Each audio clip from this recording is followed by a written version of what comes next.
Dans cette capsule-ci, on va voir comment on fait pour retrouver des mesures manquantes dans les pyramides.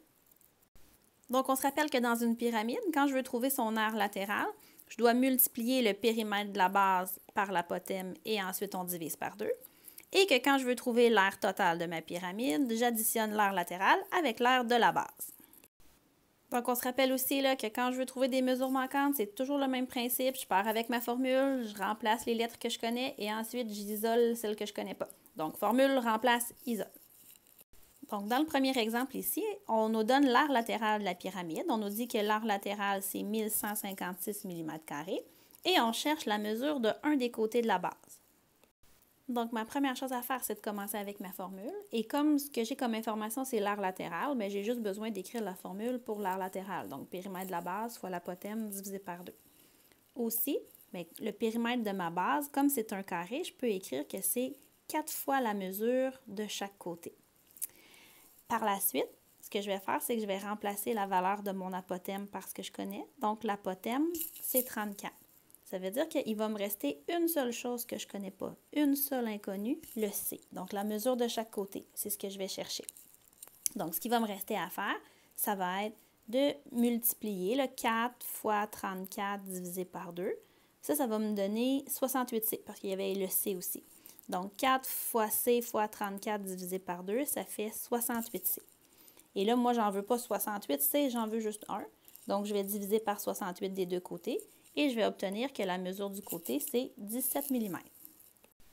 Donc, dans le deuxième exemple, on nous donne l'aire totale d'une pyramide qui est de 169,95 cm². On a aussi l'apothème de la pyramide comme information quand je regarde sur mon dessin et j'ai l'apothème de ma base de mon hexagone là, sur mon dessin. Donc, j'ai ces informations-là et je cherche la mesure de un des côtés de la base. Donc, pour être capable de trouver la mesure de chaque côté, je commence avec ma formule, comme d'habitude. Donc, l'aire totale, c'est l'aire latérale plus l'aire de la base. Je vais maintenant détailler ma formule. Donc, l'aire latérale, c'est le périmètre de la base fois l'apothème de la pyramide divisé par 2.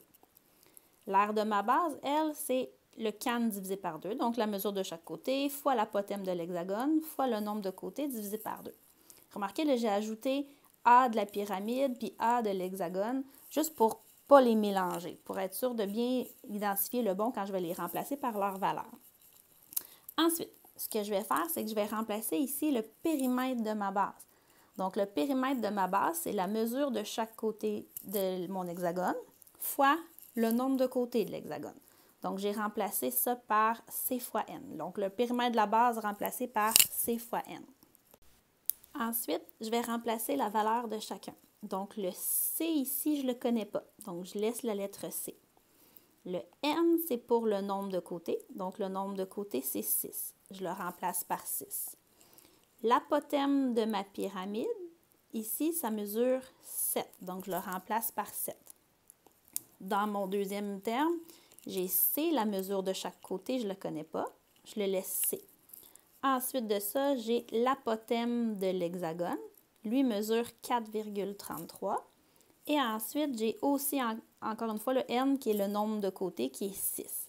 Donc, j'ai remplacé toutes les valeurs que je connaissais. Après avoir remplacé, là, je peux me mettre à calculer. Donc, dans mon premier terme, j'ai C fois 6 fois 7 divisé par 2. Donc, ça fait 21C.